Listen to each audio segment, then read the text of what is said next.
انہیں قید کر لیا۔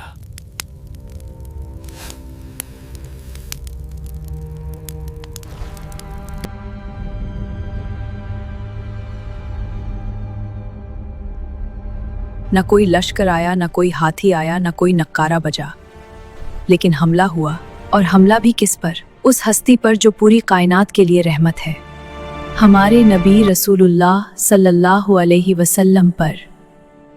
آج ہم بات کریں گے قرآن کی اس آخری اور سب سے طاقتور سورہ کی، فغاق سورہ الناس، جو صرف 6 آیاتوں میں انسان کو جن اور انسان دونوں کے چھپے دشمنوں سے حفاظت کا طریقہ سکھاتی ہے۔ پر اس سورہ کے نازل ہونے کے پیچھے کا واقعہ کیا تھا، اور یہ آج کی ہماری انگزائٹی اور ڈپریشن بھری زندگی سے کیسے جڑی ہے؟ مدینہ میں اسلام پھیل رہا تھا، مگر دشمن چپ نہیں بیٹھے تھے۔ کھل کر لڑنے والے ہار چکے تھے، تو اب وہ چپ کر وار کر رہے تھے۔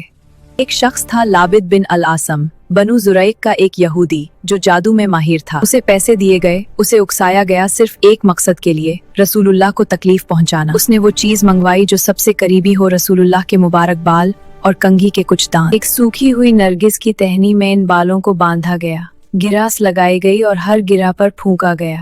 اس منحوس چیز کو لے جا کر برے دھرون نام کے ایک کنویں میں ایک بھاری پتھر کے نیچے چھپا دیا گیا۔ صحیح بخاری 5763 میں حضرت عائشہ فرماتی ہیں کہ رسول اللہ صلی اللہ علیہ وسلم پر جادو کیا گیا۔ حالت یہ ہو گئی کہ رسول اللہ کو لگتا کہ آپ نے کوئی کام کیا ہے، مگر حقیقت میں وہ نہیں کیا ہوتا تھا۔ بوجھ بڑھتا گیا، بے چینی بڑھتی گئی۔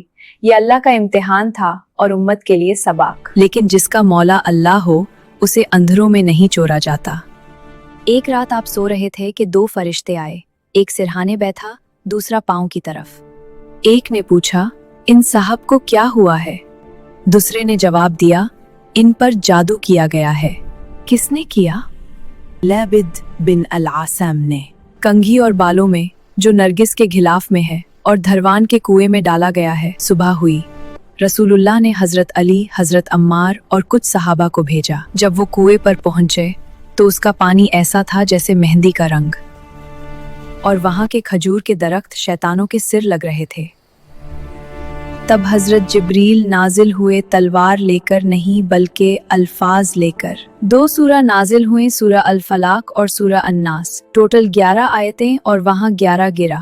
حکم ہوا پڑھیے اور کھولیے، رسول اللہ پڑھتے گئے، ہر آیت کے ساتھ ایک گرہ کھلتی گئیں۔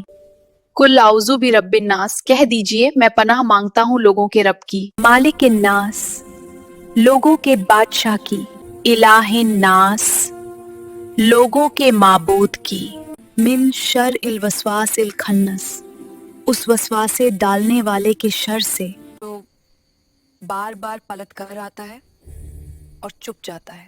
الذی یوسوس فی صدور الناس، جو لوگوں کے سینوں میں وسواسے ڈالتا ہے، من الجنتی والناس، چاہے وہ جنوں میں سے ہو یا انسانوں میں سے۔ جیسے جیسے گرہ کھلتی بوجھ اترتا گیا۔ جب آخری گرہ کھلی تو رسول اللہ ایسے اٹھ کھڑے ہوئے جیسے کسی رسی سے آزاد ہو گئے ہو۔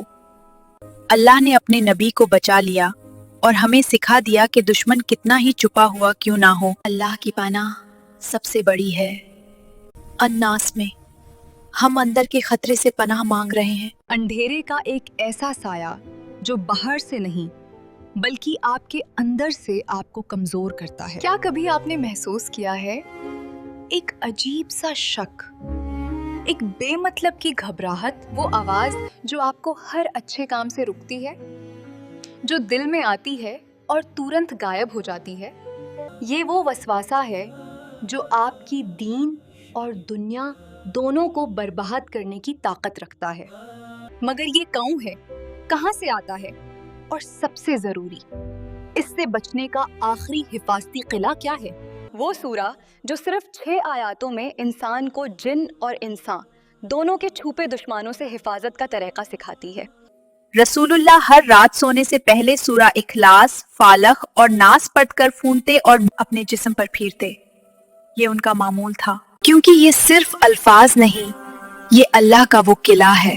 تو جب بھی دل گھبرائے، جب دماغ میں عجیب خیالات آئیں، یا جب لگے کہ کوئی چھپا ہوا دشمن ہے، تو کسی بابا یا فقیر کے پاس مت بھاگو، اپنے رب کے پاس آؤ، بتاؤ جو دلوں کے حال جانتا ہے۔